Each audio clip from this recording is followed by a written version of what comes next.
Salut à tous les astrophiles, à tous les astrologues amateurs ou professionnels et à tous ceux qui aiment l'astrologie en général et qui n'aiment pas les horoscopes. Donc nous allons explorer l'ésotérisme en profondeur dans ce petit aperçu de la pleine lune. Je rappelle que pour la pleine lune, il convient de méditer pendant le jour de la veille, le jour même et le lendemain. Il n'y a pas de précision. Si vous pouvez méditer au lever du soleil et coucher de la lune, donc ou lever de la lune, coucher du soleil, ou zénith du soleil et nadir de la lune, ou l'inverse, c'est-à-dire midi minuit, quoi, ce qui correspond à peu près à 14h et 2h en ce moment. Ben, vous allez bénéficier de ces influx, surtout au moment de la pleine lune. Mais sinon, vous pouvez méditer beaucoup plus pendant toutes les pleines lunes. Alors que dans la nouvelle lune, c'est vraiment l'heure pile de la nouvelle lune qui compte et qui va créer le germe du mois. Alors ce germe du mois, on l'a donné le mois dernier. Petit résumé rapide, voilà, on a une nouvelle lune qui était en Gémeaux déjà, puisque cette pleine lune actuelle est en Gémeaux. Et c'est le thème de cette nouvelle lune qui est le germe de tout le mois. Et j'avais précisé que c'était vraiment le nouveau monde un petit peu qui naissait devant nos yeux effarés, on va dire, à l'occasion de cette nouvelle lune du 27 mai 2025. Pour la France, on a vu qu'il y avait quelque chose de caché qui se faisait, puisque l'ascendant Taureau indique que, que ça va parler de ressources, tout ça. Et Vénus, le maître, étant en bélier en maison 12, intercepté, on a, avec tout le bélier qui est intercepté, du coup, Saturne, Neptune, Cérès, Bacchus, et puis Chiron, Eris.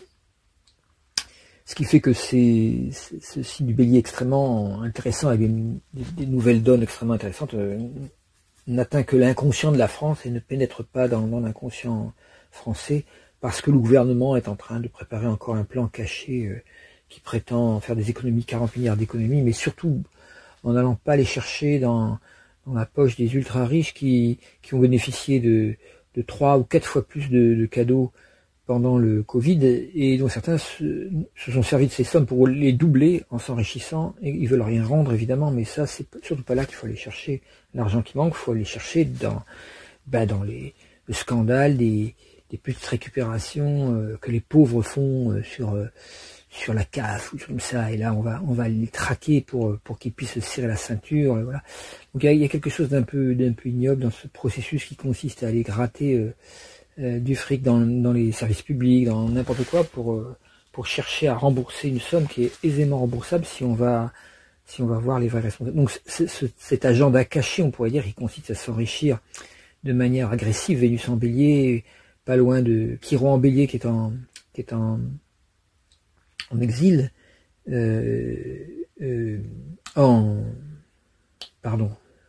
en exil, oui c'est ça, en exil, Vénus qui est également en exil, et puis Saturne qui est en chute, montre un bélier qui continue à avoir les dents qui raillent le parquet, et c'est fait de manière cachée à travers le Premier ministre actuel, avec lequel Macron fait semblant de ne pas être d'accord, enfin un cirque de pseudo-opposition comme des marionnettistes qui agitent guignols et les gendarmes pour nous faire croire qu'il y a une dualité à cet endroit-là, mais c'est pour mieux attirer nos regards pendant que les pickpockets nous font les poches dans le public.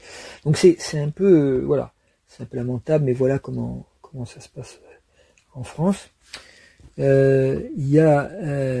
avait vu que pour la Russie, la nouvelle lune, le maître de la nouvelle lune, c'est la lune qui est elle-même conjointe au soleil, bon, la nouvelle lune par définition.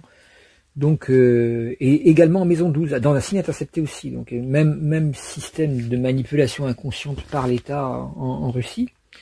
Alors, tous ceux qui se trouvent, qui ne supportent pas de pas voir les gens classés dans un camp vont évidemment rien comprendre à ce que je veux dire, parce que tantôt j'ai l'air anti-américain, tantôt anti-russe, alors que pour ces gens-là, il faut vraiment être si t'es contre Poutine, alors t'es pro-OTAN, et si t'es etc. Donc, ou si t'es pro-israélien, alors t'es contre. Voilà, il s'agit d'être un petit peu plus subtil en astrologie et de voir qu'est-ce qui se passe réellement dans les inconscients. Et là, on voit encore aussi, également, il y a une dissimulation. Alors cette fois, c'est dans l'axe Gémeaux-Sagittaire qui est intercepté, et donc l'axe justement où a lieu cette nouvelle lune, avec Mercure, Sedna et Jupiter dedans. Et donc c'est là aussi, il y a une énorme information très importante qui est dissimulée au peuple, et qui est l'espèce de pseudo-diplomatie, de pseudo-magouille diplomatique que fait Poutine, pendant qu'en réalité, sur le plan guerrier, il avance ses pions, ce qui se voit très bien avec au fond du ciel Mars en Lion, qui est sa vraie politique de conquête, quoi. Donc voilà. Et puis pour Washington, j'avais annoncé l'ascendant est Capricorne à Washington, et donc c'est Saturne le maître, et il vient de rentrer en Bélier, conjoint à Neptune. Donc on a l'apparition d'une nouvelle religion, on va dire presque une nouvelle religion, comme il y a Cérès et Bacchus pas loin, une nouvelle religion du pouvoir. Ça n'a rien de nouveau, hein. C'est en fait simplement le retour du fascisme, qui va se manifester d'une manière évidemment totalement originale. Les choses ne reviennent jamais de la même manière. Et donc, qu'est-ce qui est la dominante de ce thème? Psyché en taureau, les Américains eux-mêmes se posent des questions sans trop savoir quoi faire face aux fous qui les dirigent. La lune noire au milieu du ciel, conjoint Vesta en Scorpion, indique cette direction un peu folle, on va dire. La lune noire vrai conjoint Poséidon indique, oui, une espèce de folie. Alors, les fous se tirent dans les pattes là, puisque Musk critique vertement Trump, qui lui-même critique vertement Musk, et ils se traitent tous les deux de fous. Bon, pour un coup, on peut dire qu'ils ont raison, mais bon, c'est assez lamentable, et ça crée évidemment des pertes énormes au niveau financier. Bon, c'est pas un mal vu les guignols que c'est qu'ils aient des ennuis dans leur grand programme d'envahir le monde par le fascisme. Néanmoins, on voit ce mois-ci l'importance avec Proserpine en Cancer au descendant, qu'on va s'attaquer au wokisme. Je signale une très bonne émission de enquête de politique sur les anti-woke qui a eu lieu donc dimanche hier, quoi. Dimanche voilà, et c'est à 18h sur France Inter ou sur France Culture, je sais plus. Bref, c'est enquête de politique, et il y a un petit débat pour une fois assez virulent. C'est pas des gens en accord entre eux qui sont invités, et c'est intéressant quand il y a un débat entre deux positions très très différentes, avec une républicanisme, une femme républicaniste, on peut appeler ça comme ça, ou républicaine, mais tout le monde est républicain, hein. On va dire plutôt républicaniste, au sens qui défend l'aspect laïque, de gauche, etc., mais également une espèce de vision en fait des droits de l'homme et des luttes des classes qui sont peut-être un peu anciennes, hein, et c'est intéressant de les voir débattre avec une personne qui a une vision un peu plus actuelle, on va dire. C'est pas l'âge qui y fait, hein. Souvent c'est très trompeur l'âge, hein. Les gens se trompent avec ça. Les gens très jeunes peuvent être complètement, ça se voit avec Bardella et puis tout le succès qu'il a dans la jeunesse avec ses bonbons Haribo là. C'est vraiment, voilà, et comme chantait Brassens, quand on est con, il n'y a pas d'âge, quoi, pour ça. Vieux con de la dernière, vieux con des neiges d'antan, ou jeune con de la dernière pluie. Voilà, l'âge ne fait rien à l'affaire. Quand on est con, on est con. Donc ça, c'est un peu, je cite Brassens pour dire qu'il y a vraiment un processus de régression au niveau collectif qui se voit vraiment de plus en plus, que tous les pays, un par un, tombent dans l'escarcelle d'un fascisme qui ne dit pas son nom, mais enfin qui commence à se sentir très fier et à l'affirmer, comme Orban récemment avec la fête du Rassemblement National, qui était invité. Enfin bon, voilà, on voit très bien que le fascisme montre à nouveau sa gueule, et c'est extrêmement dangereux. Bon, ça j'en parle depuis 2011 déjà, de ce danger-là, avec les 4 cavaliers d'Apocalypse, et qui confirme complètement ce que disait Nostradamus. Donc et ce que disait Nostradamus, qui s'est trompé sur pratiquement rien, qui a une lucidité totale. Il ne dit pas que Poutine est un chef d'État parfaitement justifié de se battre contre l'OTAN, tout ça, comme on entend parfois les gens dire. Ils n'arrivent pas à sortir de la dualité OTAN-Poutine. OTAN-Poutine, c'est droite-gauche, c'est toujours marche au pas, quoi. Ils n'arrivent pas à rentrer dans la subtilité de ce qui se passe, même s'il est indéniable que depuis 40 ans, les États-Unis ont déclenché beaucoup de guerres, parce qu'ils étaient les gendarmes du monde aussi, et les gendarmes du monde qui tendaient au fascisme en Amérique du Sud, en Italie, tout ça, tout ce qu'ils ont fait comme magouille pour empêcher tout gouvernement de gauche d'arriver au pouvoir est assez effrayant. Mais là, on est maintenant dans les années 2020, on n'est plus en 1980 ni en 90, on est en 2020, la roue a tourné, Obama est passé par là, réorientation du monde vers d'autres valeurs, et le danger ne vient plus du même endroit, on va dire. Et il faut vraiment se méfier de la Chine et de la Russie.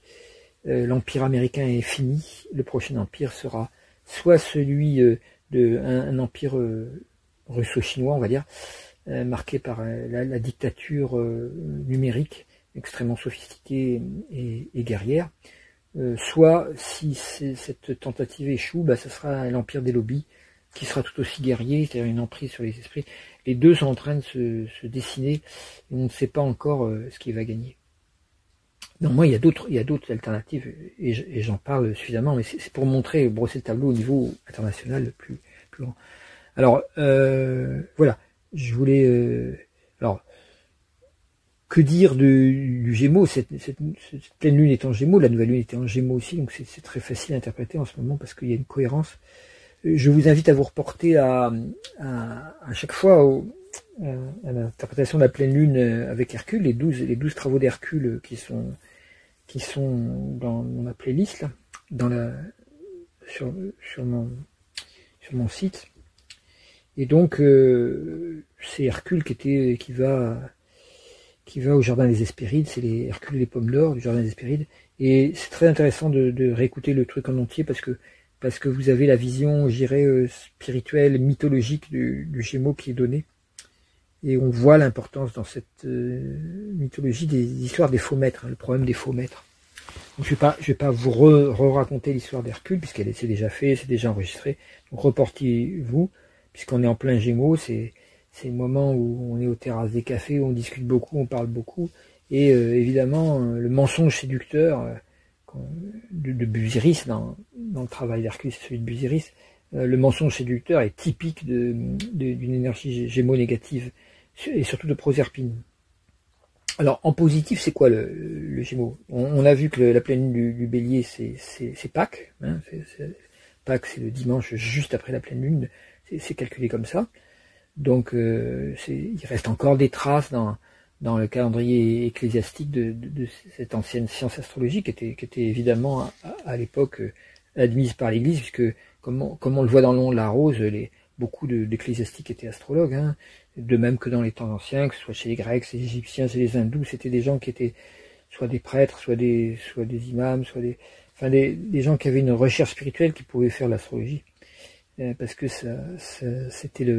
il fallait une forme de sagesse, de recul par rapport aux événements mondiaux, tout ça, quand tout était guerre, conflit, tout ça, pour pouvoir donner le conseil du langage, du verbe de Dieu, quoi. Quel est le langage que porte le cosmos pour nous dire comment nous comporter, nous humains, sur cette terre. Le cosmos est là-haut, nous sommes en bas. Est-ce qu'on peut entendre ce que nous dit le haut pour mieux gérer le bas, quoi. En gros, c'était l'usage qu'avait l'astrologie, et qu'elle peut encore avoir, évidemment, heureusement. Donc, pleine lune du Christ, Pâques, pleine lune du Bouddha, la fameuse pleine lune du Vésak, donc qui est au moment le Bouddha est né à la pleine lune du Taureau, donc donc la pleine lune est en Scorpion, la pleine lune du Taureau évidemment, c'est un axe, hein, et il s'est éveillé donc à la pleine lune du Taureau aussi, et il est parti en paranirvana, on appelle ça, c'est-à-dire il a quitté son corps dans la lumière, donc dans une pleine lune du Taureau aussi, donc comme s'il avait voulu marquer cette pleine lune du Taureau de son incarnation. Donc pleine lune du Bouddha, la pleine lune du Taureau, la pleine lune du Bélier, le Christ, et puis la pleine lune du Gémeaux, bah c'est la venue de Maitreya, le futur Bouddha, quoi. Alors les hindous vont dire que c'est le futur Vishnu, c'est le Kalki Avatar, il l'appelle. Qui doit venir dans les temps actuels, quoi, à la fin du Kali Yuga. Ça peut être en fait une espèce d'union dans un seul être de Bouddha et du Christ. L'union de deux. Alors comme ça en Gémeaux, c'est intéressant parce qu'il peut y avoir un double aspect masculin-féminin, yin-yang, il faudrait voir. je pense par exemple, vous pouvez chercher sur internet à Ama d'un côté et Muji de l'autre, qui représentent la même sagesse de l'Orient, mais avec un côté féminin, un côté masculin. Vous avez Pierre et Gérald qui enseignent sur la l'ashram du cœur, Pierre le Guillemet, quoi, vous pouvez trouver sur internet aussi, qui semble être un couple de sages qui travaillent ensemble, quoi. On peut penser aux deux annonciateurs de l'ère du Verseau qui sont arrivés, qui ont enseigné dans les années 50, 60 et qui ont annoncé des grandes lignes de ce qu'allait être l'ère du Verseau. Je veux dire Krishnamurti et Aurobindo, deux enseignements très très différents, mais qui se complètent. Donc on a avec le Gémeaux une dualité comme ça, hein. Un couple comme des frères ou des sœurs.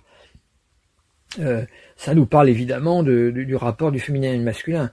Il ne s'agit pas d'être dans un féminisme aveugle, mais enfin on voit très bien que l'ère du Verseau va être celle de l'égalité complète des hommes avec des femmes, quoi, qu'on soit homme ou femme.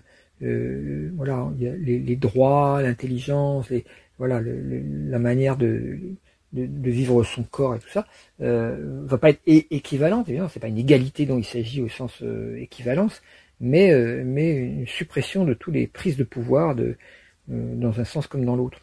Alors, bon, que ce soit les féministes exacerbés ou les masculinistes, évidemment, chez certains de ces gens-là, il y a quelquefois une erreur de conception qui fait qu'on va tellement loin qu'on oublie qu'il s'agit de droits humains avant tout, quoi, les droits de l'homme et de la femme. Voilà. Ceci dit, bon, les féministes seront toujours plus admissibles comme type de colère que les masculinistes, puisqu'il s'agit pour elles c'est comme elles qui sont qui ont été les victimes du patriarcat pendant des siècles, et donc mais bon, on n'est pas là pour amener un nouveau matriarcat. Ça serait une grande erreur. C'est ce qui est quand même revendiqué par certaines jeunes femmes maintenant, comme si on voulait, ça suffit les mecs dehors. Enfin, il y a un truc un peu, alors qu'en fait l'ère du Verseau, on voit très bien par les deux ondes, l'astrologie nous dit, par le dessin même, le symbole de l'ère du Verseau, les deux ondes qui fonctionnent en même temps, que le masculin et le féminin, le spirituel, le matériel peuvent être en accord. Donc le signe du Gémeaux prépare ça, hein. Il nous dit ok, est-ce qu'on peut mentalement mettre ensemble, par exemple, l'âme et le moi, mettre ensemble le yin et le yang, le masculin, le féminin, l'homme et la femme, et de manière à ce qu'ils ne se combattent plus, qu'ils coopèrent au lieu d'être en compétition. Voilà, c'est ça le vrai sens d'un féminisme qui ne serait pas destructeur. Quant au masculinisme, il est forcément assez destructeur, parce que le propre du masculin nouveau, c'est justement d'être capable, les nouveaux hommes sont capables de reconnaître le féminin qu'ils ont en eux, et d'essayer d'explorer leurs émotions, d'essayer d'explorer leurs ressentis, d'être moins bourrin, si on veut, dans le rapport avec le sexe opposé. Pour certains, ça va consister aussi, évidemment, à explorer d'autres sexualités qui contiennent plus de féminité, hein. Je peux penser à la transidentité, à l'homosexualité, mais bon, c'est pas forcément l'avenir de l'homme, évidemment, ce qui fait très peur aux masculinistes, mais c'est quand même l'idée qu'il y ait plus de féminin dans l'homme et plus de masculin dans la femme maintenant, c'est une caractéristique essentielle de l'ère du Verseau, et ça ne fait aucun doute. Voilà, donc ça c'est Maitreya, c'est le maître actuel qui est en train d'apparaître, de descendre.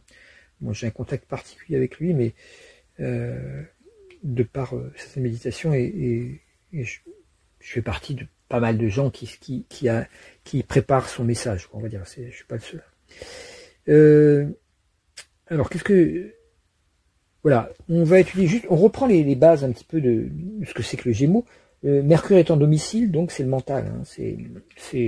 C'est-à-dire, il y a deux planètes du mental, et c'est Mercure et Cérès. Cérès est en chute en Gémeaux, parce qu'il est en exaltation en Sagittaire, contrairement à ce qu'on peut dire le bouquin de Jean Delarche. Non, il n'est pas en exaltation en Gémeaux du tout, une exaltation en Sagittaire.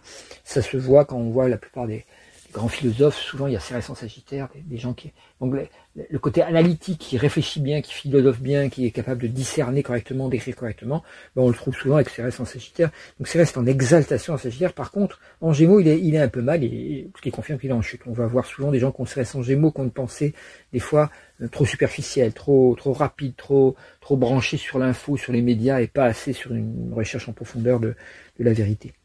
Donc, si Mercure est en domicile et Cérès en chute, on voit très bien que les Gémeaux vont favoriser la relation. Dans l'intelligence, ils vont favoriser la parole, la relation, la pensée qui lie les choses entre elles, qui fait lien, plutôt que l'analyse, la réflexion et quelque chose de plus profond. Comme je disais tout à l'heure, c'est voilà les terrasses du café où on s'anime, on dit son opinion, on balance ce qu'on a envie de raconter aux autres, et puis on écoute plus ou moins discrètement, parce que ce qui compte, c'est un peu d'affirmer, voilà. Alors, on est intéressé en même temps qu'on apprend, ah non, c'est pas vrai, qu'est-ce que tu penses de ci? Ah oui, d'accord, bon, il y a un petit côté très potin de village ou commère de concierge qui est typique du Mercure en Gémeaux, dans son aspect négatif, quoi. Alors, on pourrait dire que c'est le problème du mental selon les orientaux. Dans tous les orientaux, en comptant large, hein, que ce soit taoïste, hindouiste, bouddhiste, mais aussi même dans le Moyen-Orient, dans les enseignements hébraïques comme les enseignements de l'islam, ou même dans l'ancien enseignement chrétien à l'origine, on voit bien que le mental n'est pas... est un peu l'ennemi, quoi.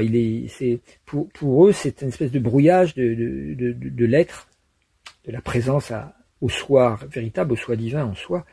C'est un brouillage, le mental. C'est comme s'il venait à la surface agiter, troubler l'autre surface pour nous empêcher de voir le fond du lac.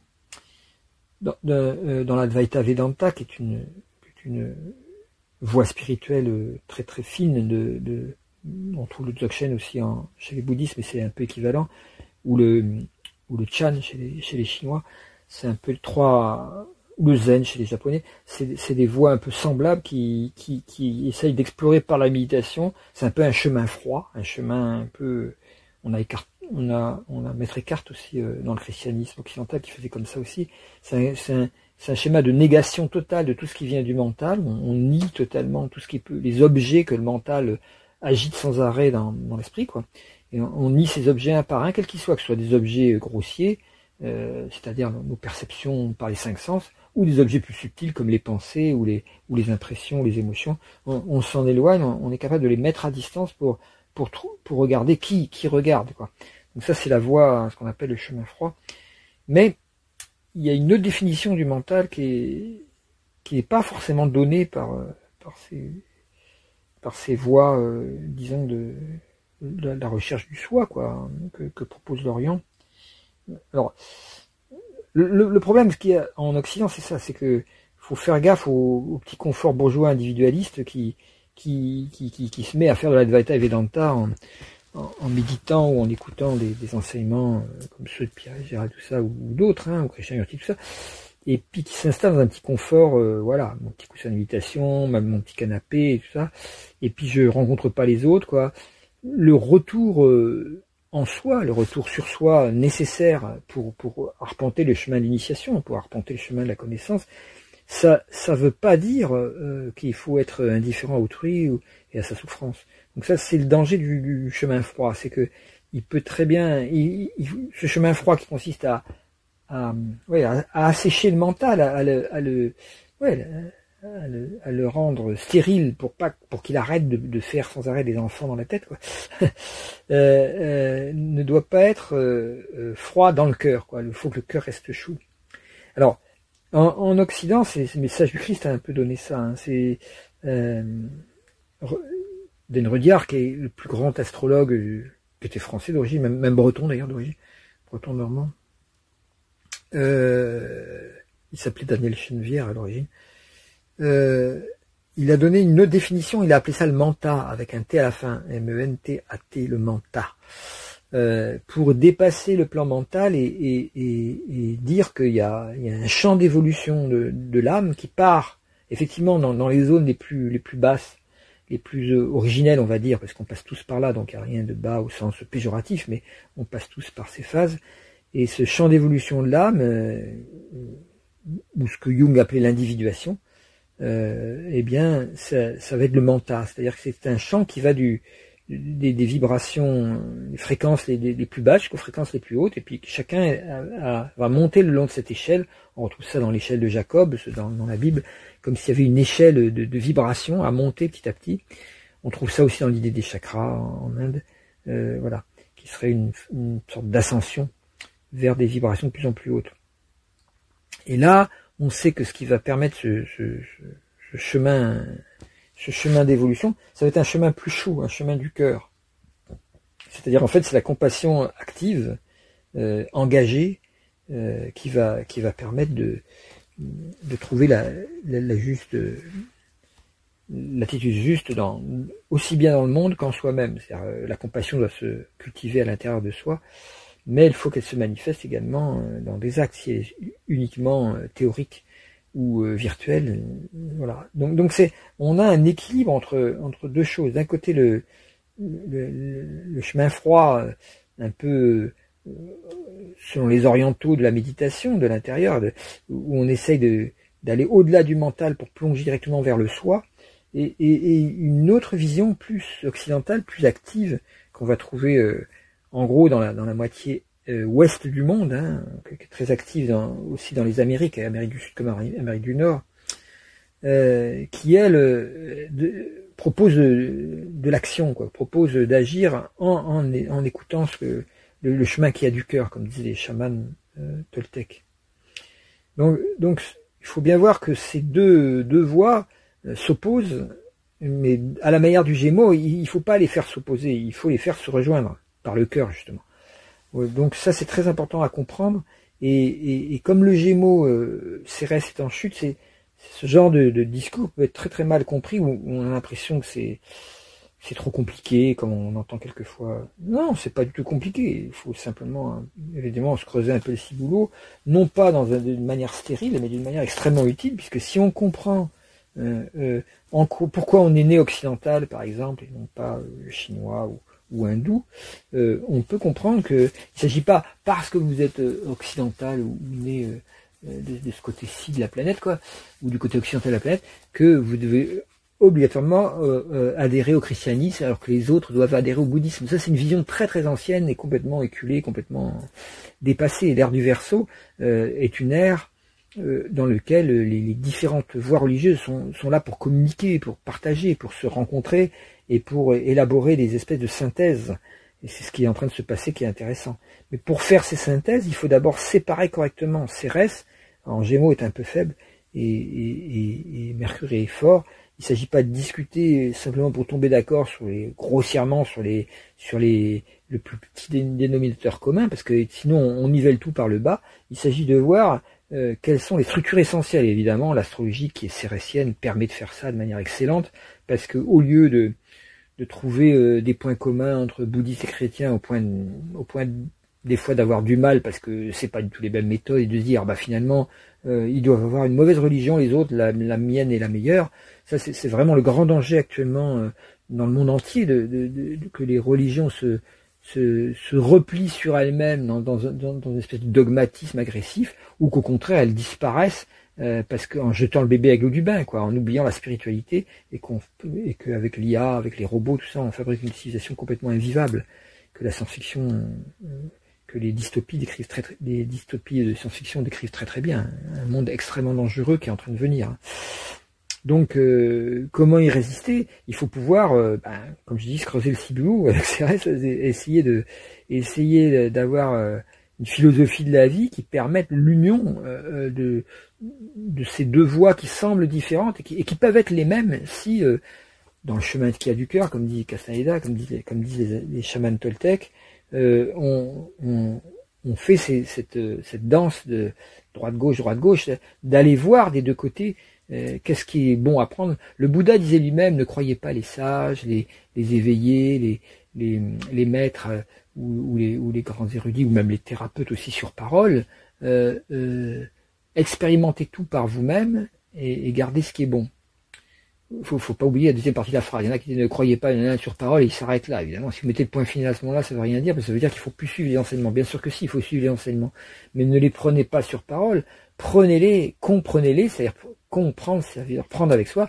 Prenez-les avec vous-même. Pour les prendre avec soi, il faut les pratiquer. Il faut essayer de les pratiquer pendant un certain temps, voir, tiens, est-ce que ça me va, est-ce que ça me va pas, est-ce que ça me fait évoluer, est-ce que ça me fait pas évoluer. Si vous les pratiquez pas correctement, et pour les pratiquer, évidemment, il faut une honnêteté de l'engagement. Hein. Là encore, le problème des faux maîtres, c'est qu'ils sont partout maintenant. Les médias sont des faux maîtres d'ailleurs, et les réseaux, certains réseaux complotistes encore plus. C'est compliqué. On a le mensonge séducteur est partout, et en particulier au sommet du pouvoir chez les politiques. Donc on est vraiment mal barré si on attend trop de l'extérieur que la vérité vienne. Il va falloir qu'on la trouve en nous-mêmes. Et après, non pas pour la garder que en nous, mais pour la partager et faire ce qu'on appelle créer des consciences de groupe. Ce qui est le propre même du Gémeaux et de l'ère du Verseau, c'est créer une conscience de groupe en partageant. Ce que le message d'Esprit Noté appelle l'interéducation. Voilà, donc actuellement il y a beaucoup d'interéducation qui est proposée par en particulier les jeunes qui essaient de faire des éco-hameaux ou des éco-villages, mais il leur manque toute une dimension analytique ésotérique, ils passent complètement à côté, ils croient que on leur a fait croire que c'était de la connerie, donc ils sont un peu étrangers à ça. Le seul ésotérisme, c'est-à-dire étude des choses cachées qu'ils ont, c'est la science physique ou quantique, tout ça, où ils ont des petits aperçus, mais du coup, ils ne peuvent pas entrer dans une véritable démarche de compréhension. Alors, je vais essayer de vous donner, ensuite j'arrêterai là, je vais donner deux choses, je vais donner les 11 niveaux de l'intelligence humaine, parce que c'est très intéressant à comprendre, et puis je vous donnerai aussi la petite revue de presse. Je peux faire la petite revue de presse maintenant. Et puis on terminera par l'enseignement ésotérique le plus précieux. Comme ça, vous pourrez, en arrêtant l'enregistrement, méditer dessus en profondeur, parce que c'est très très riche. Bon, je commence par la revue de presse vite fait que je fais à chaque fois. Avec alors, si vous voulez justement avoir ce Cérès bien branché, éviter la chute de Cérès, ou Jupiter, l'exil de Jupiter, forcément, en Gémeaux aussi, c'est-à-dire le manque de sagesse du Gémeaux qui fait que il y a certains ésotéristes qui sont reliés à l'école d'Alice Bailey qui disent que Gémeaux c'est le signe de l'amour sagesse. Jupiter étant vraiment relié à l'amour sagesse aussi, il est en exil, donc il y a quelque chose.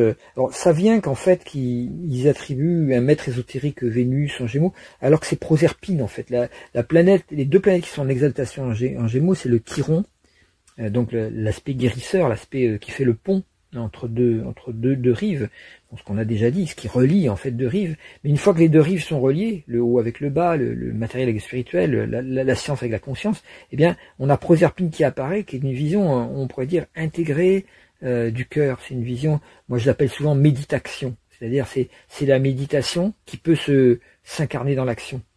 Et donc Proserpine est en exaltation en Gémeaux, c'est ce qui donne ce côté que c'est les ésotéristes de la branche théosophique d'Alice Bailey, tout ça, appellent le rayon d'amour-sagesse. Effectivement, il est disponible, mais c'est pas par Vénus. Vénus est plus le niveau de base. Proserpine, c'est l'octave supérieure de Vénus, de même que Pluton est l'octave supérieure de Mars.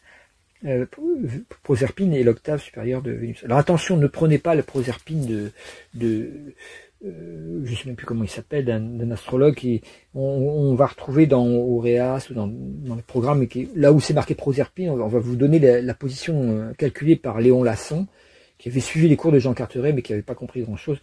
Il vaut mieux s'adresser enfin bref, même Carteret était trop en avance, il avait pas réussi à calculer la vraie position. La vraie position a été donnée par Robert Amblin dans le livre Corée, la 10e planète.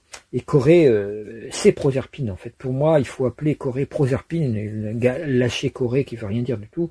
Proserpine, c'est la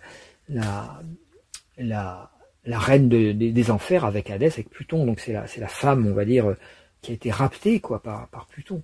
Et ce mythe du rapt de la jeune fille qui rappelle les histoires de viol, le consentement qu'on entend beaucoup actuellement, le mouvement MeToo, le mouvement où les femmes, les jeunes femmes réclament leur droit à une sexualité à la fois active et en même temps qui soit non subie, quoi.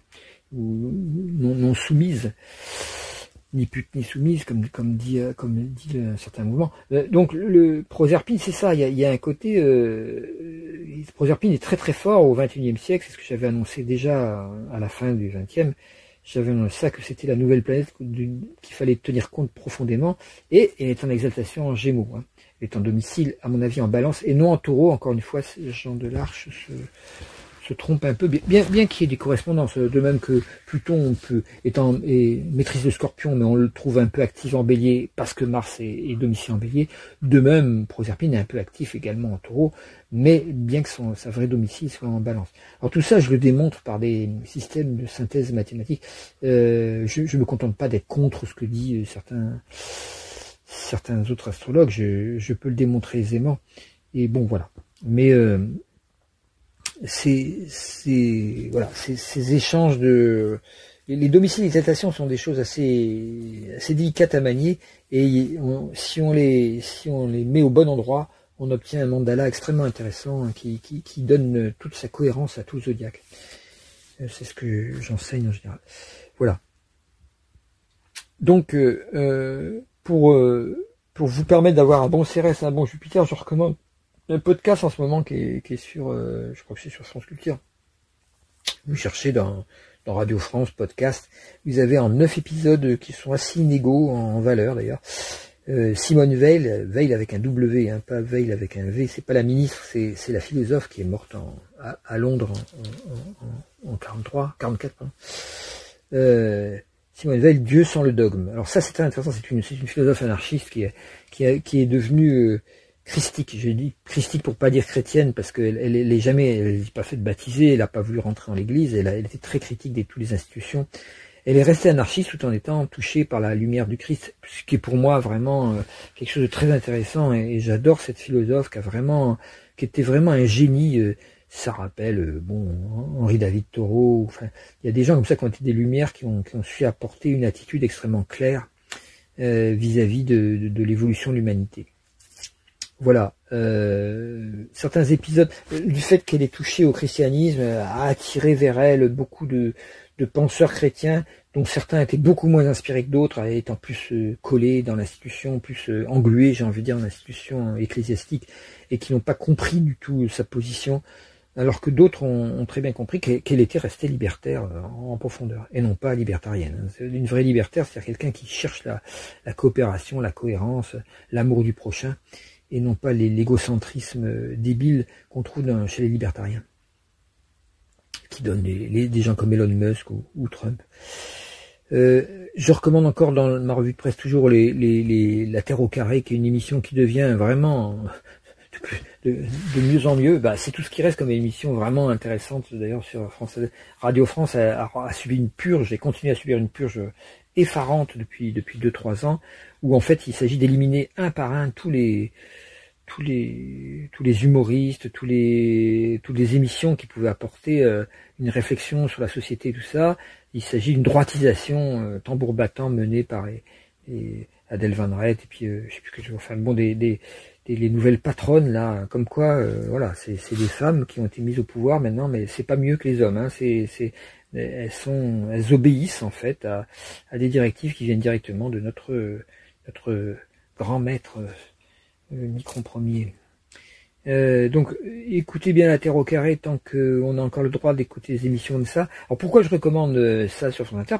Parce que on a des émissions de très grande qualité, parce qu'il y a encore un budget pour le journaliste d'investigation qu'on va trouver chez Mediapart. Il faut un budget, on va trouver ça chez Mediapart, par exemple, on va trouver ça sur France Inter, la Terre au carré, par exemple, ou sur des émissions comme Secret d'Info, où vous avez des journalistes d'investigation, parce que sans journalistes d'investigation, ils sont bien rigolos, certains influenceurs sur Internet qui créent une pensée nouvelle sur les institutions ou sur l'information, sur les actualités ou sur la géopolitique, mais très souvent ils se puisent les informations les uns dans les autres sans savoir les vérifier, Et quand elles sont sourcées, c'est à des mauvaises sources. Parce que des fois on dit ah oui, il faut sourcer l'information. Oui, très bien. Le problème c'est que si les sources elles-mêmes sont un peu bidons, on peut très bien mettre en bas de page des tas de notes qui sont soi-disant sourcées.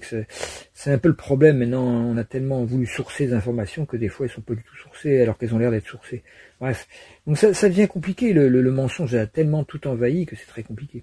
Donc quand vous avez des gens qui sont, disons, qui ont des valeurs de cœur très profondes et qui essayent de penser le monde différemment avec ces valeurs, là vous pouvez y aller tranquillement. Et Mathieu, comment il s'appelle, je ne sais même plus, qui anime l'émission La Terre au carré, ça fait partie de ces gens-là. Alors il y a l'émission en particulier La Lutte Enchantée avec Cyril Dion tous les mercredis que je recommande chaudement, n'en ratez aucun. C'est vraiment une synthèse écologique, sociale, spirituelle.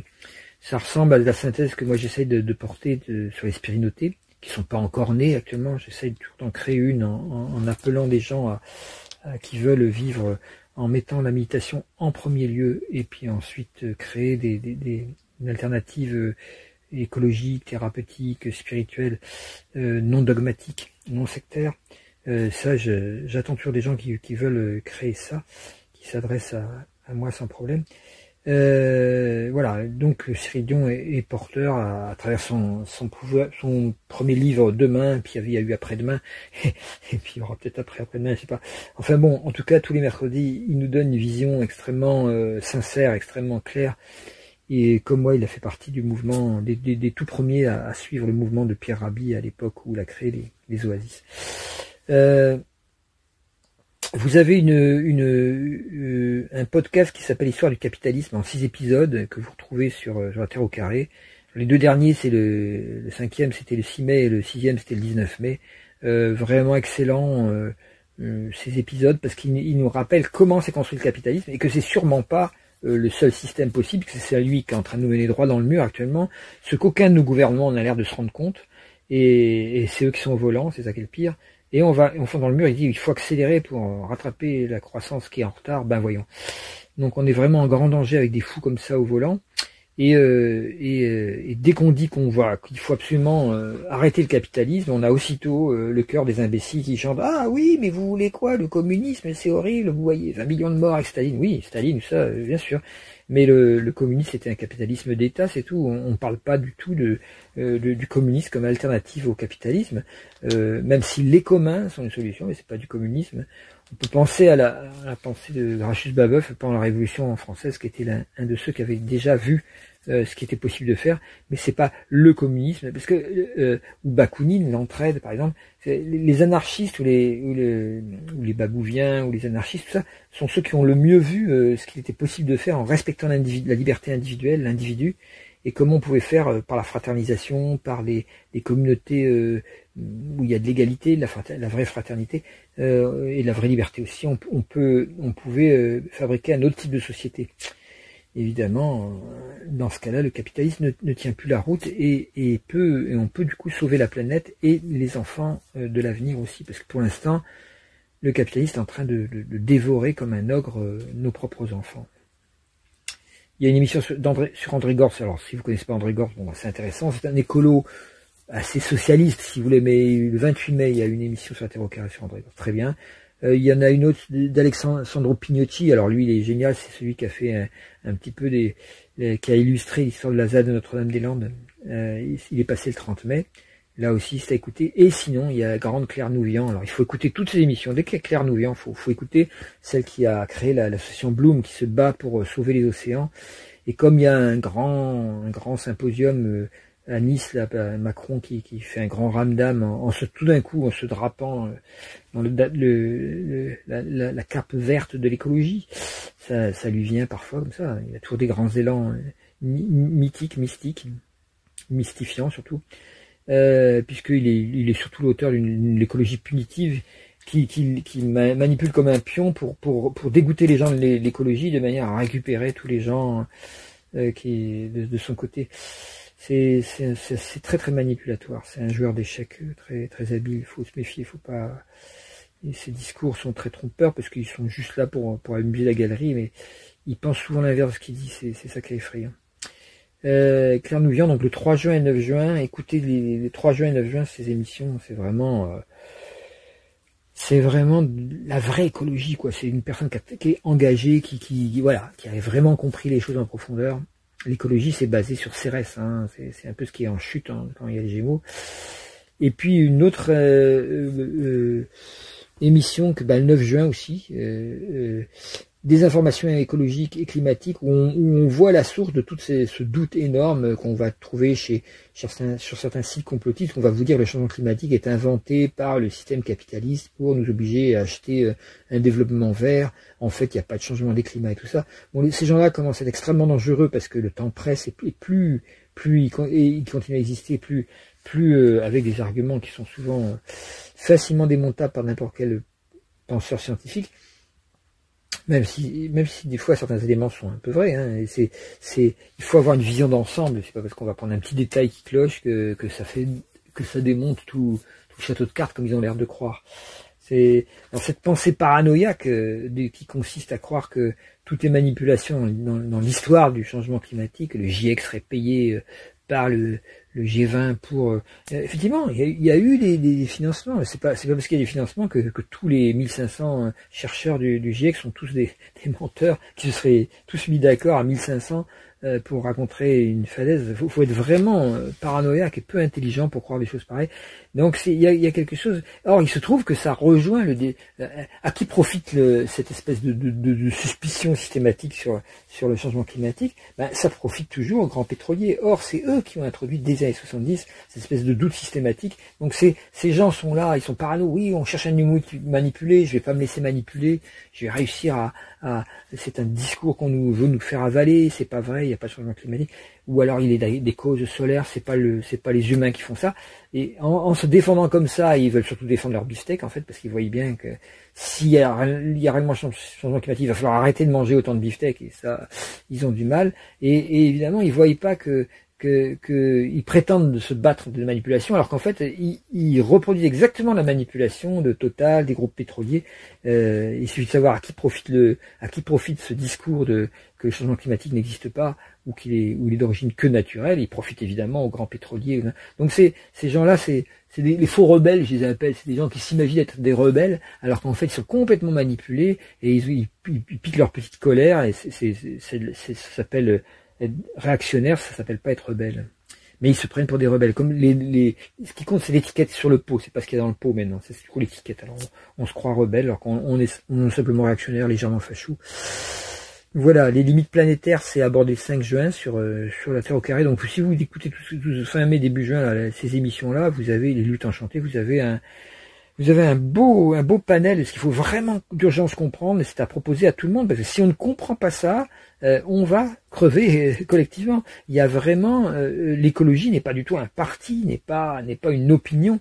L'écologie, c'est une nécessité évolutive de l'humanité au début du XXe siècle, sans quoi elle va se faire crever elle-même à travers famine, guerre, sécheresse, tout ça, et jusqu'à aboutir à une foire d'empoigne généralisée pour se vendre à prix d'or les quelques litres d'eau qui resteront potables, qui resteront peut-être. Donc on se dirige vers ça coûtera beaucoup plus cher que les investissements qu'il faudrait faire maintenant.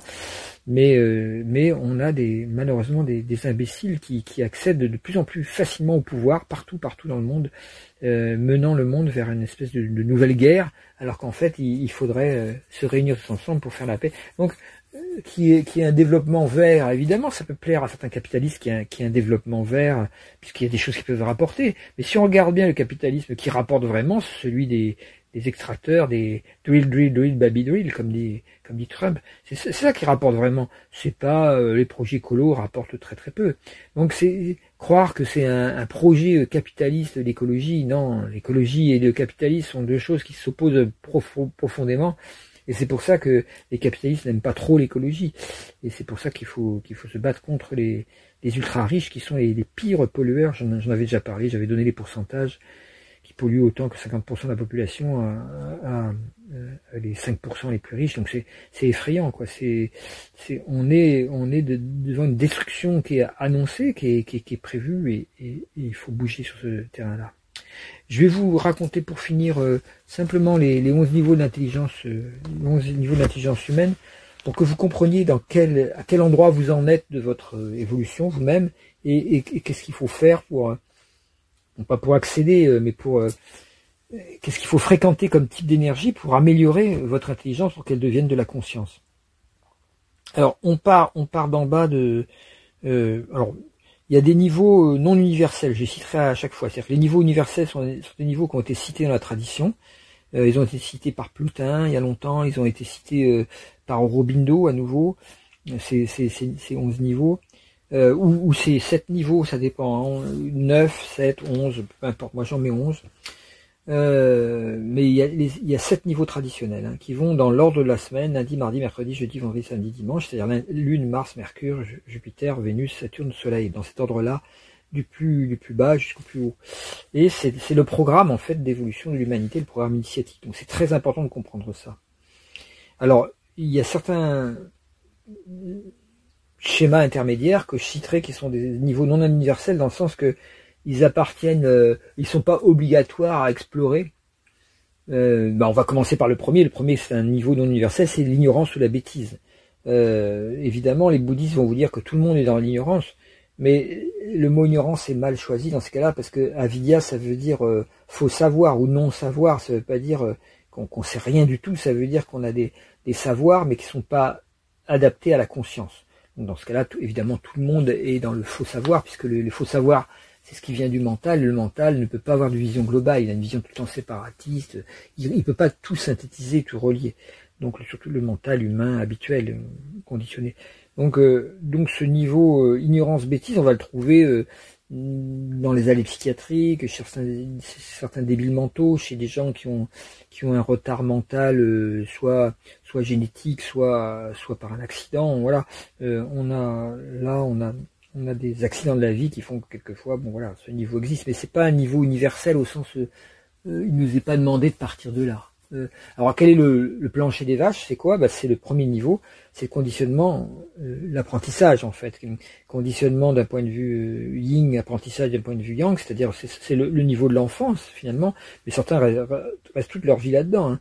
J'appelle ça des fois un peu méchamment les pousseurs de caddie, mais ça veut dire c'est ceux qui ne sortent jamais du conditionnement, la famille, manger, dormir, aller bosser, et puis continuer dans ce cycle sans rien voir d'autre que lire le magazine pour trouver les soldes, quoi, et les ristournes.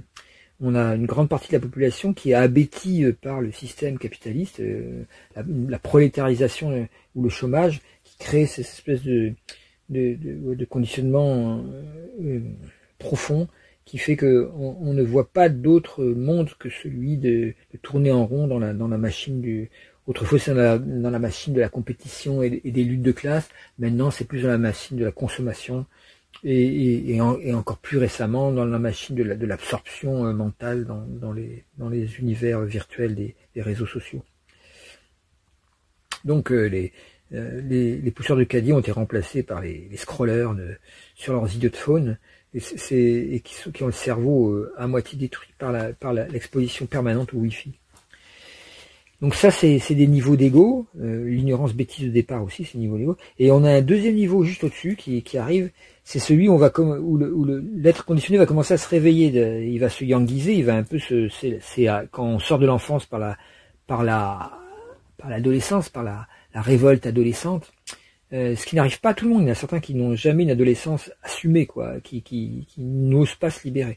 C'est le niveau de l'opinion. C'est la discussion, c'est la force aussi. On va se battre, on va pas être d'accord et on va affirmer son opinion par des discussions. Discute. Il y a le mot cut dedans. C'est comme si on se séparait de l'autre on se coupe de l'autre en n'étant pas d'accord avec lui. Bon, tous les réseaux sociaux sont remplis de ça. Il y a les haters, comme ils appellent ça maintenant, c'est-à-dire ceux qui portent la haine sur les réseaux sociaux, ou les trolls, on appelle ça, qui viennent uniquement poser leur petit caca dans les j'en ai eu sur le site, vous avez pu le remarquer aussi. C'est pas la peine de répondre à ça, c'est des gens qui sont simplement pas capables d'avoir une vision globale, intelligente, et bon, c'est bien dommage, mais si vous commencez à répondre à ça, vous rentrez dans un cycle d'absurdité. Donc ça, on est encore au niveau de l'ego, mais c'est ça qui va permettre de passer au niveau du moi. Hein. L'ego, c'est l'aspect terre, un petit peu, c'est l'aspect obligatoire, conditionné. L'aspect moi, c'est l'aspect R, c'est-à-dire tout d'un coup, on va dans le mental. Et l'opinion, en affirmant son opinion, même si on se trompe, comme font les ados, leur opinion est assez forte, assez affirmée, mais pas toujours très réfléchie. Mais c'est comme ça qu'on fabrique un moi. On est obligé de passer par là. Et après, l'adolescence va se calmer. En devenant adulte, on va passer dans le niveau de l'information. C'est-à-dire qu'on va s'apercevoir qu'il ne s'agit pas d'affirmer « ouais, vous autres, ouais », enfin voilà. Toutes les critiques qu'on peut faire par rapport au daron, par rapport à la run, voilà, c'est souvent une forme de réactivité psychologique parce qu'on sent qu'on doit devenir un adulte et qu'on va essayer de se démarquer des parents pour dire je suis pas comme eux, quoi. Mais on va savoir que pour devenir vraiment adulte, il va falloir que le moi se forme vraiment.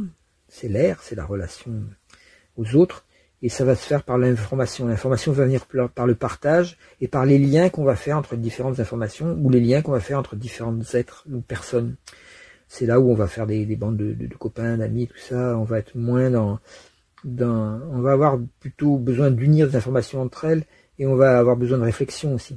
Alors, qui dit réflexion dit le niveau suivant. Alors, la plupart des êtres humains sont rendus à ce stade-là. Hein. Ils sont pris dans les médias, dans l'information, tout ça. Ils lisent les journaux, ils vont sur les réseaux, ils prennent des informations et ils n'arrivent pas à faire les liens entre ces différentes informations. Elles sont dispersées encore. Elles sont comme des grumeaux qui flottent dans la soupe, quoi. Il n'y a pas tellement de cohésion.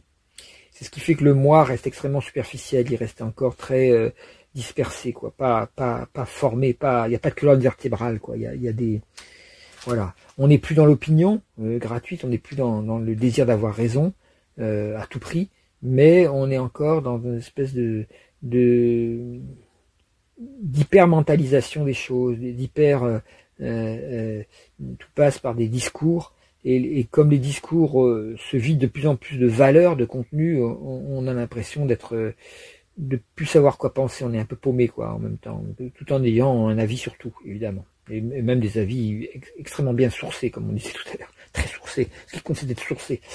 Mais la vraie source, elle est à l'intérieur, elle n'est pas atteinte, celle-là. Donc, il y a un stade suivant, encore un niveau non universel qui est dû à la civilisation occidentale. On va pas le trouver dans d'autres civilisations. Ce qui ne veut pas dire que ces gens sont moins intelligents. Ça veut simplement dire qu'ils ne passent pas forcément par cette phase-là, qui est la phase des études.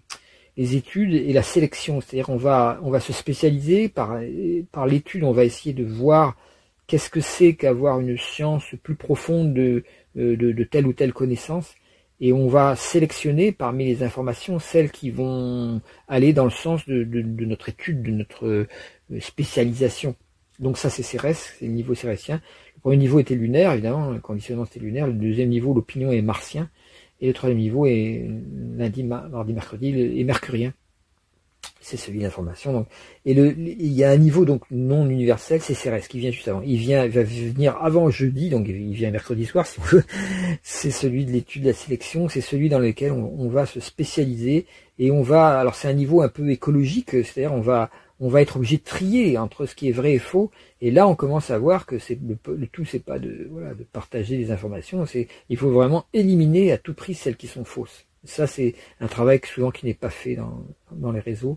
C'est éliminer de manière drastique, profonde. À chaque fois que vous laissez surnager dans votre discours, dans votre relation à l'autre, des informations fausses, vous allez être obligé de vous construire avec, dans votre discours, dans votre relation aux autres, et ça va polluer tout le reste. Donc c'est très important, les mensonges, les informations fausses, les fake news, comme on dit maintenant, doivent absolument être repérés, être éliminés, parce que, et pour ça, bon, évidemment, on peut pas toujours compter sur les médias eux-mêmes, parce que les fact-checkers, comme on disait, ceux qui essayent de rechercher les fake news, sont eux-mêmes souvent porteurs de fake thinking, c'est-à-dire d'une fausse manière de penser, qui fait qui se base uniquement sur des études scientifiques et non pas sur des études tout azimut, comme l'honnête homme du siècle des Lumières, qui étudiait aussi bien la philosophie que la science, que l'art, que la musique, tout ça, que la poésie, tout ça. Et ça, c'est très important de retrouver cet esprit de l'honnête homme. Ils appelaient ça l'honnête homme. Et parce que si on se spécialise trop je sais pas, en biologie ou en électronique, on va perdre cette dimension qui permet de passer au niveau suivant, qui est le niveau jupitérien, qui est celui de la connaissance, de la vraie science, de la philosophie également. Donc, et dans la vraie connaissance, la vraie science, la vraie philosophie, il y a des valeurs qui sont éternelles. Il y a des valeurs qu'on va être prêt à défendre, pas forcément mourir pour elles, comme disait, mourir pour des idées, d'accord, mais de mort lente. Mais enfin, bon, on n'est plus en train de simplement remuer des idées ou des concepts. On voit que ces concepts doivent faire sens, qu'ils doivent se réunir autour d'une certaine valeur philosophique, de valeurs qui peuvent être religieuses d'ailleurs aussi quelquefois, ou spirituelles. Donc c'est le moment où en fait on cherche la connaissance, on cherche à connaître, naître avec l'autre, naître aux valeurs de l'autre, comprendre, prendre avec soi, etc. Donc cet aspect jupitérien est vraiment le passage qui manque actuellement à l'humanité en Occident et qui doit être fait. On doit retrouver la spiritualité en passant, parce que c'est là que commence la relation à l'âme. Donc le chemin d'individuation par Jung, qui est le chemin du moi vers l'âme, passe forcément par cette phase étude sélection cérétienne, comme on a dit, et ce que fait très bien l'astro d'ailleurs. Et puis la deuxième phase, plus spirituelle, plus qui s'intéresse aux textes sacrés, aux enseignements des maîtres, tout ça, et connaissances, sciences, philosophie, c'est le début de connexion avec l'âme qui est, on pourrait dire, qui est reliée à l'élément eau. Et le soi, en dernier, tout là-haut sera lié à l'élément feu. Donc on a un passage nécessaire. Alors à nouveau, entourant Jupiter, il y a deux niveaux non universels qui sont propres à la civilisation occidentale. Très souvent, une fois qu'on a essayé de trouver les valeurs essentielles, par exemple le bien, le beau, le vrai, ben on va se retrouver obligé de voir que quelque chose en nous ne tourne pas rond, et il va falloir rechercher comment modifier ça. Et là, c'est le niveau chironien de la planète Chiron, quoi, l'astéroïde Chiron. C'est remarquez que c'est deux astéroïdes qui entourent Jupiter, qui sont ces niveaux non universels. Chiron qui fait le pont avec l'âme plus assumée, avec Vénus au-dessus.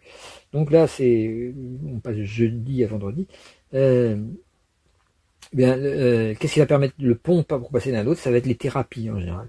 C'est-à-dire, il faut s'ouvrir à ce qui fait pont, à ce qui fait au-delà d'eux, à ce qui permet de franchir un pas au-delà des valeurs admises bourgeoises, oui, ok, le bien, le bon, le vrai, mais comment on fait pour les vivre vraiment? On voit très bien qu'on contient du négatif en nous-mêmes, qu'on a des réactivités, des réactions dues à des émotions négatives, qui fait qu'on va des fois dire des choses qui vont plus loin que notre pensée, comme on dit. C'est pas qu'ils vont plus loin, c'est que tout d'un coup, l'inconscient, à partir du moment où on fréquente l'âme, en cherchant des valeurs de bonté, celui qui n'exerce pas la bonté ne rencontre pas ça, mais celui qui commence à exercer des actes positifs, des actes de bonté, de compassion, va se rendre compte que lui-même est chargé de négativité. Alors on dit, vaudrait mieux pas aider son prochain, si, mais c'est parce qu'on va aider l'autre qu'on va s'apercevoir qu'il est comme moi, il a des équivalences internes, et que des fois ça peut être, aider quelqu'un, ça peut être un orgueil, ça peut être de se croire supérieur parce que on est capable d'eux, donc lui est pas capable. J'avais rencontré des houbots, des espèces de clochards célestes là dans le sud de la France, qui vivaient dans les grottes à Port-Vendre. Et maintenant c'est interdit. Mais il y en avait un qui était une espèce de narcisse. Quand il repérait en fait les personnes qui lui donnaient des sous à la sortie de l'église, ceux qui étaient vraiment gentils, qui le faisaient avec cœur, et ceux qui le faisaient pour se donner bonne conscience. Et quand il y a quelqu'un qui lui donnait tenez mon brave, ou tenez, mais ne le buvez pas surtout, qui avait une espèce de condescendance pour lui, il crachait par terre au lieu de dire merci. C'était un peu horrible, mais parce que effectivement la personne donnait quand même quelque chose, mais c'était pour dire non, voilà, c'est tout juste s'il lui balançait pas son billet ou ça.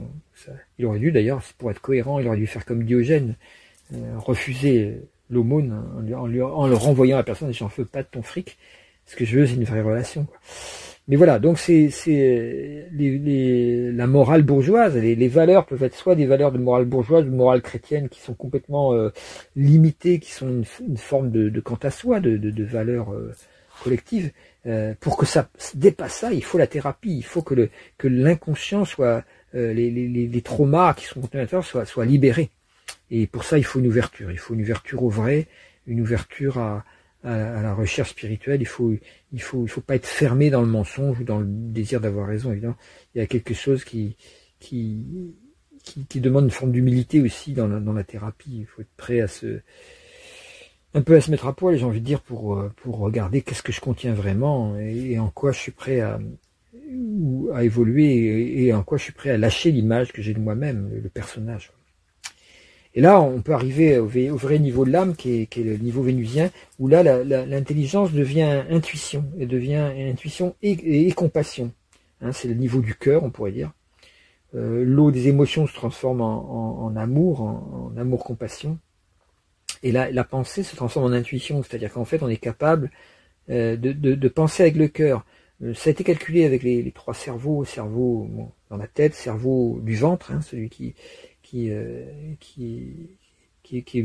appelé le deuxième cerveau, et les intestins, qui est la zone de tri, on pourrait justement la zone cérétienne de sélection des aliments, de diététique, d'écologie, tout ça, au niveau collectif. Mais s'il y a un troisième cerveau, qui est le cerveau du cœur, et qui est extrêmement rapide, on s'est aperçu que quand on prend une décision fondamentale, très souvent on passe par le cœur en premier, et on le sait même pas. C'est-à-dire qu'on est très peu conscient de sa propre capacité intuitive. L'intuition va plus vite que quand on fait certains choix, quelquefois, on se rend pas compte que c'est le cœur qui a choisi. C'est ce qu'on appelle, Pierre Guimet appelle ça l'élan du cœur. C'est-à-dire que tout d'un coup, on va sentir, tiens, j'ai envie de faire ça, et c'est le cœur qui le dicte, c'est l'intuition profonde. Il faut être au niveau de l'âme. Hein. Évidemment, on entend des fois des gens qui parlent d'élan du cœur qui sont pas du tout à ce niveau-là.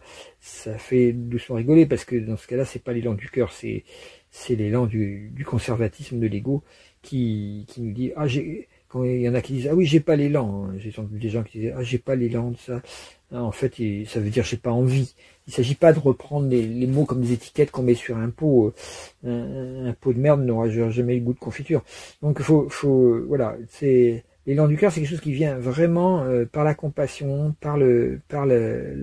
ça dépasse les valeurs des connaissances philosophiques de l'amour qu'on a avec Jupiter. À travers la thérapie, on libère des forces au niveau du cœur, et on voit à ce moment-là que le cœur sait des choses que la tête ne sait pas. Et c'est beaucoup plus rapide, beaucoup plus puissant, beaucoup plus essentiel. Ça nous mène là où on va vraiment vivre quelque chose de plus passionnel, de plus voilà. Quand on tombe amoureux, c'est ça qui se passe souvent. On est mené vers une personne, on peut pas dire qu'on l'a choisi, tiens, je vais la sélectionner, non, pas lui, pas toi. C'est ce qui se passe sur les réseaux, ah non, pas toi, t'as pas. Alors les gens se choisissent par les goûts musicaux ou de films, tout ça. Bon, c'est déjà pas mal, mais on est vraiment au niveau mercurien, hein, même pas jupitérien. Si jupitérien, si on veut un petit peu. Là, le niveau vénusien, c'est vraiment, c'est l'intuition. Alors, c'est pas, montre-moi. Que ton membre, ce que tu portes à l'une des extrémités de ton corps, et là vous envoyez une photo de votre gros doigt de pied, voilà.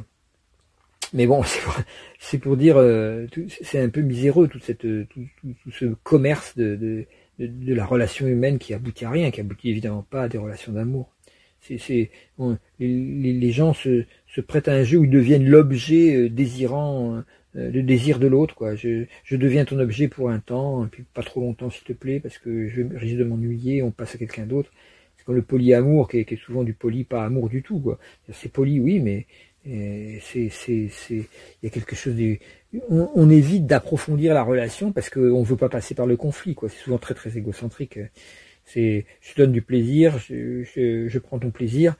Mais à partir du moment où le plaisir disparaît, parce que tout d'un coup on confronte il y a un jeu, les égos se confrontent automatiquement, c'est ce que l'âme veut. Hein. L'âme veut que les égos se confrontent pour que l'ego meure, pour qu'il disparaisse, pour qu'il soit conscientisé, donc pour qu'il disparaisse. Il va pas disparaître comme ça, il faut qu'il soit conscientisé. Bah, dès que ça nous dérange un peu au niveau de l'ego, bah ouais, on se sépare, on va voir ailleurs, on n'est plus d'accord. Donc c'est un peu le côté lamentable de toute l'évolution hyper individualiste, hyper égocentrique actuelle, avec les réseaux sociaux et tout ça. Alors quand l'intuition, alors déjà le niveau de l'âme, la compassion, tout ça, c'est un très beau niveau, hein. Il y a très très peu de gens qui en sont à ce niveau-là, mais la conscience peut encore évoluer plus haut. Et puis le niveau suivant, c'est le niveau de saturnien, donc on arrive vendredi, samedi, dimanche, donc on arrive dans les zones où on rentre dans la dimension du soi.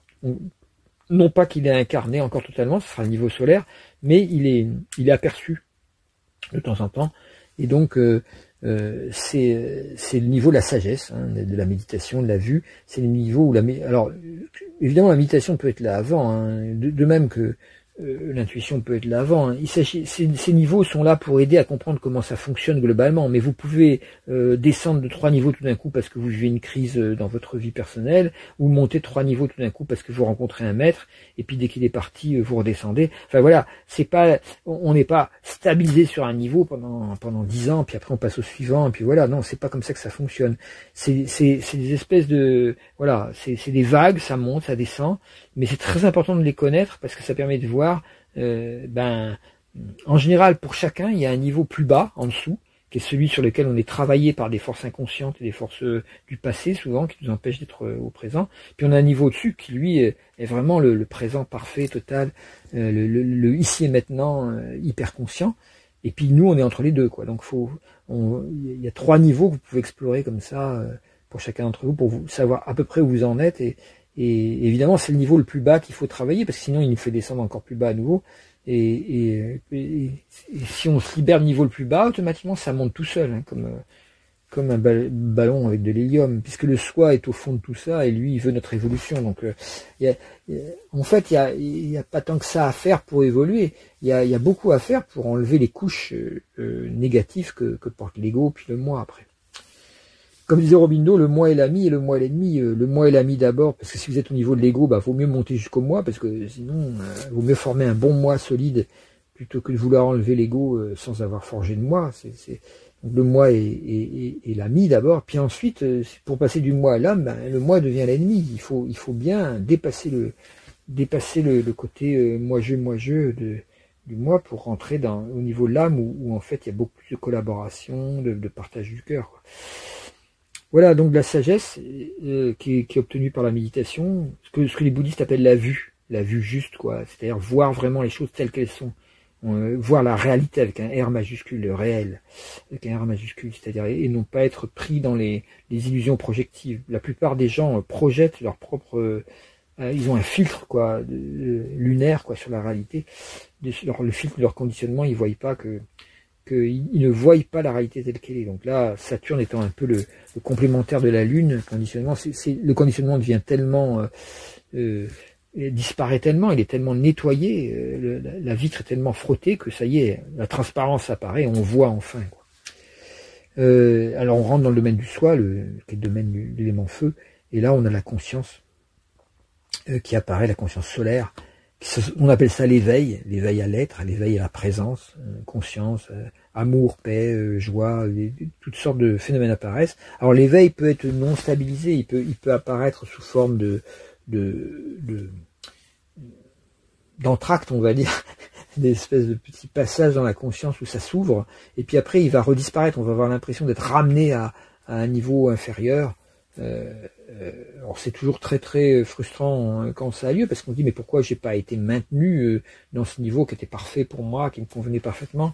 On n'y a pas été maintenu parce que tout n'est pas encore brûlé au niveau des karmas, tout n'est pas encore conscientisé au niveau des mémoires, tout n'est pas encore vu dans la racine en fait de qu'est-ce que c'est que l'ego, qu'est-ce que c'est le moi, qu'est-ce que c'est l'âme. Donc le manque de vision, le manque de vue justement fait que il faut retourner à une vue plus juste, pour plus équanime, on va dire souvent, l'équanimité, c'est-à-dire ne plus être impressionné par quoi que ce soit parce qu'on voit les choses dans leur acceptation totale, et là l'éveil peut petit à petit se revenir plusieurs fois de suite. Il peut y avoir des expériences d'éveil successives, des fois s'étalant sur des années, avant qu'on arrive à la réalisation du soi. Alors le niveau au-dessus du soleil, c'est le niveau un peu des étoiles, quoi. On pourrait dire c'est un niveau non universel non plus, puisqu'il ne fait pas partie du chemin humain. Il est là quand l'humain devient Dieu, c'est-à-dire qu'il perd complètement tout personnage, il devient éveillé, réalisé. La réalisation du soi, l'union totale avec le divin, la personne n'est plus différenciée du divin. C'est le cas du Bouddha, du Christ, mais c'est aussi voilà, Muji, Yama, Pierre et Gérald, des gens comme ça qui sont tout d'un coup où la frontière entre une âme encore qui était là, une conscience séparée, et puis le tout explose totalement dans une vision complètement unificatrice qui est pas simplement une vision, qui est l'être et devient totalement cela, quoi. Et donc il y a pas, c'est pas qu'au niveau de la vision, la vision est solaire bien sûr, mais elle est alors évidemment dans ce cas-là, l'intuition est totalement là, la sagesse est totalement là, la conscience est totalement là. Il y a tous les niveaux précédents se retrouvent, l'opinion va pouvoir s'affirmer de manière forte. Les apprentissages par rapport au conditionnement vont pouvoir se faire et se défaire plus facilement. Enfin, tous les autres niveaux du coup deviennent activés tous ensemble, sans aucun choix, sans aucun désir de faire quoi que ce soit. Tout s'active dans une totalité bienfaisante. Ce qui fait que les gens qui sont réalisés, sont éveillés, ont cette force de compassion naturelle, et que leurs actes sont porteurs de grandes évolutions pour les gens qui les approchent, qui les entourent. D'où l'amour des fois immodéré, mais faut-il le modérer? Je ne sais pas. Le port immodéré que vont porter les disciples à leur maître, qui est vu par la vision mentale de l'occidental comme une espèce de perte de liberté, parce que ce sont des gens qui seraient manipulés par des gourous manipulateurs. Non, que si c'est vraiment un être réalisé, c'est simplement qu'il y a une attirance naturelle, comme les abeilles sont attirées par les fleurs. Il y a un nectar qui se dégage de l'être qui est totalement réalisé, qui fait qu'il attire naturellement à lui tous les êtres, tous les êtres humains, quoi, parce que chaque être humain sait profondément au fond de lui qu'il est fait pour atteindre cette vision unitive, cette vision de l'un. Voilà, j'ai fini. Alors je répète mon appel, cette vision que je viens de donner, elle est vraiment essentielle. Il faudrait maintenant, dans l'état actuel de l'humanité, que si on ne veut pas aller tous vers la catastrophe, qu'il y ait des lieux qui tiennent compte de cette évolution, qui soit constitué avec des gens qui veulent s'engager profondément dans cette ascension de l'échelle de Jacob.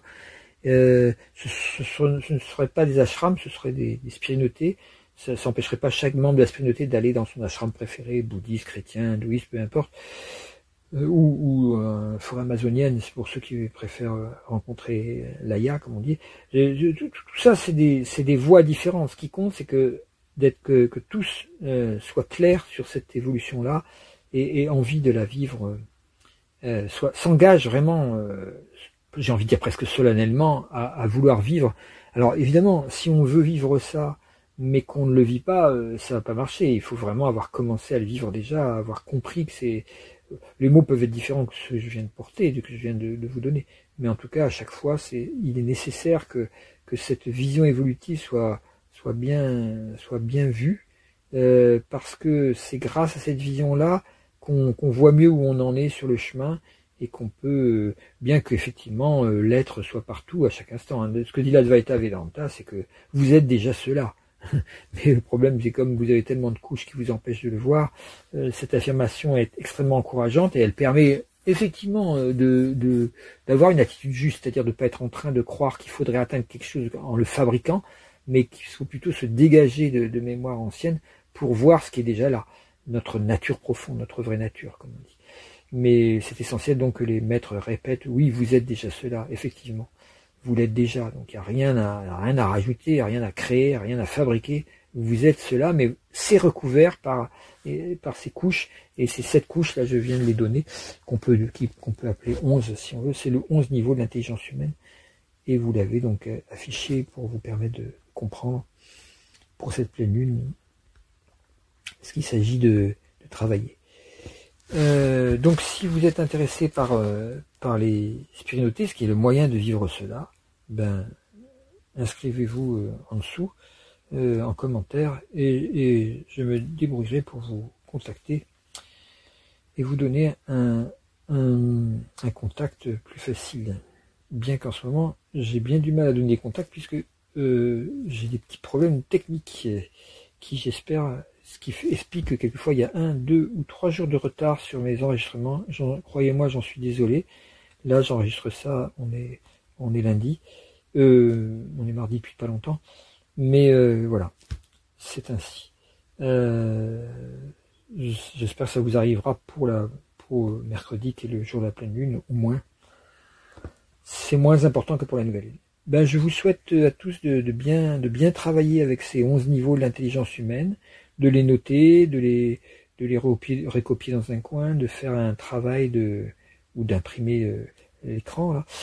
Et donc, alors si vous travaillez avec mes travaux, citez quand même le nom, citez d'où vos sources là aussi, parce que j'ai souvent été pillé par pas mal d'astrologues ou même des animateurs de ce qu'on appelle des think tanks politiques sur Paris. Et étant donné que l'astrologie est vue comme étant ridicule dans ces milieux des penseurs parisiens, évidemment, ils ne citaient pas leurs sources. Je demande maintenant vraiment intensément aux gens d'arrêter de semer ce mensonge et de faire que quand vous copiez sur quelqu'un, vous devez le citer, tout simplement, même si c'est malheureusement un astrologue.